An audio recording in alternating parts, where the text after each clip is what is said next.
For the longest time, having a relationship was something that I never thought I would have, not as a trans woman. Prior to me transitioning, it was never an issue for me to meet anyone in a romantic sense. And I'm not bragging or anything, I'm just stating how things were for me. As when I lived as a man, I really had no problem meeting people or finding people that were attracted to me or wanting to date me or whatever. I did have trouble, however, keeping relationships going because I was completely immature. I was completely self-centered, one-sided, and not capable of owning my own responsibility for things. I think that comes with age and experience, you know? I think it was a nightmare to date. Prior to my transition, I think that, oh, child, please. Sorry for anybody that dated me. Now, since my transition, I was married to my ex-husband in the beginning part of my transition. We got a divorce last year. I've been living on my own for a year now. I recently met someone that I have fallen very much in love with, and that we have progressively gained momentum in our relationship, and it's moving at a steady pace forward, and very happy to be in this relationship. However, when you're transitioning, you're getting to know who you are again. You're getting to know who this person is. You see, I'm very much different than the way that I used to be, and some of that I think may be related certainly to age and experience and maturity, but a lot of that also has to do that my life experiences now are in the eyes or behind the eyes of a female, somebody that lives as a female. And so, although I know I'm biologically male and I will always be this way, the gender dysphoria that I have makes me feel compelled to live my life as a woman, and the fact that I can meet someone that accepts me in this manner is shocking, baffling, refreshing, frightening, amazing. I had to go through a slew of horrible relationships in the months that followed my divorce with my ex-husband. I dated a lot of shitty people, a lot of guys that weren't worth anything. And talk about being a complete doormat. You know, I didn't feel like I deserved to be loved. I didn't feel like I warranted love. And so therefore I allowed people to walk all over me, mistreat me, and be quite abusive towards me. And this behavior, it lasted for the entire year. Every guy that I seemed to date, it pretty much was the same dude. It's just that his name would change, but it was the same guy, I swear to God. Same MO, same behavior, same hateful experience. And I just kept making these same mistakes, you know, and I just didn't know why I was doing this, why I was attracting these people into my life that didn't value me and didn't uplift me and didn't care about me. I just allowed them to walk all over me because I guess in my own way, I didn't feel like I deserved anything better than that. I don't know about other trans women's experiences, but I know that in my experience, I've always felt this need, especially in the beginning of my transition, to apologize to people for being trans. Like if it was this shameful thing that I was doing by living this way, and that I didn't really expect anybody to treat me with any type of love or regard, because honestly, I felt like I was an abomination of sorts. And this belief system came because of conditioning, obviously, from society and family, and for, you know, the world just around me, just always telling me that I was this piece of shit because I was not like everyone else. But being born with gender dysphoria and living with it my entire life, I realized that what I have is a mental disorder and a compulsion that makes me feel that I should live my life. That, ladies and gentlemen, is not my fault. This is how I was born. I didn't choose this life. This life chose me. I don't think anybody would choose this life. It's full of disappointment, heartache, misery, fear, you name it. Nobody would choose this. I think that recently there have been a upsurge of people transitioning, mostly young girls, young biological females that are confused about who they are, and it's heartbreaking to see this happening. But going back to the topic at hand, the gender dysphoria that I deal with manifested itself when I was very young, dissipated, but then came back, and it came back full throttle. Now, the loss that I experienced because of my transition, like the loss of my career, the loss of all my friends, the loss of my relationship, the loss of any opportunities that were offered to me to better my life, all gone. It left me with a sense that there was something fundamentally wrong with me, and that I didn't deserve anything good to happen to me, and I certainly did not deserve to be loved. And I better and ought to get used to the fact that I never would be loved, and I never would find anyone to care about me.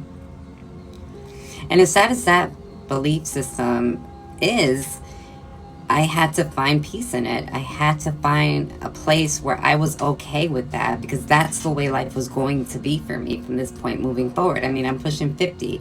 If I didn't meet somebody, by then, what the hell makes me think I'm going to meet somebody later in life, The clock is seriously ticking, you guys. And I really never just ever thought that it would be even possible or in the horizon for me to meet anyone that wanted to have anything to do with me, in the sense of sharing their life with me. So as the cliche goes, they say you meet someone when you're not looking. I think that's how it's said. You meet someone when you're not looking. And that's certainly the case with me and Joshua. Meeting him came at a time when I was just starting to be okay with myself and find comfort in the sense that, and in the thought that I would never be with anyone for the rest of my life. And as difficult as it may be for you to believe that you can find peace in that, the peace of knowing is so much more comforting than the peace than the idea of not knowing what's going to happen. Yeah. So I don't know where comes this guy that I had this electric, and continue to have this electric magnetic attraction to.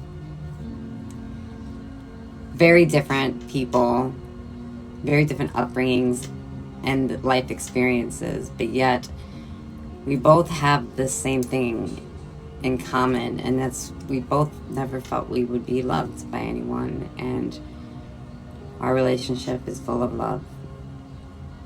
It has its friction too, y'all, don't get me wrong. It's difficult sometimes, but show me a relationship that isn't.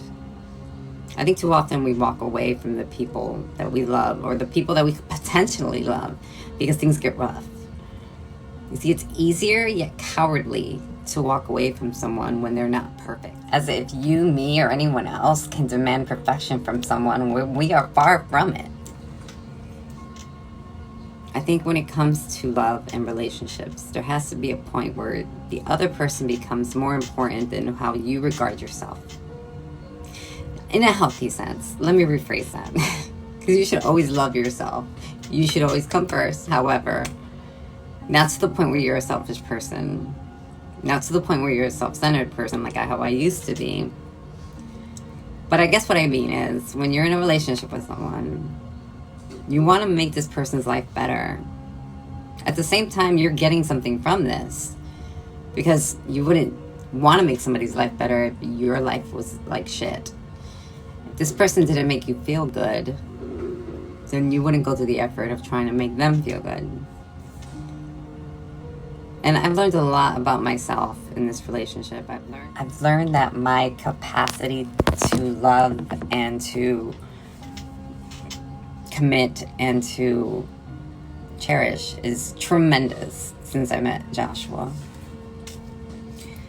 I learned that I am still a very flawed individual that needs some serious psychological care. Thank God that I'm getting some right now, and I'm getting medicated as we speak. But I learned a lot, and I continue to learn a lot about myself in this relationship. I love him just as much as the first day that I met him. And I can truly say that I loved him from the first day that I met him. And I also love myself. And I want the best for myself. And right now, this is what I think is the best for me. Despite all of his many flaws or shortcomings or whatever, this man is full of beautiful qualities that I've never seen in anyone else before.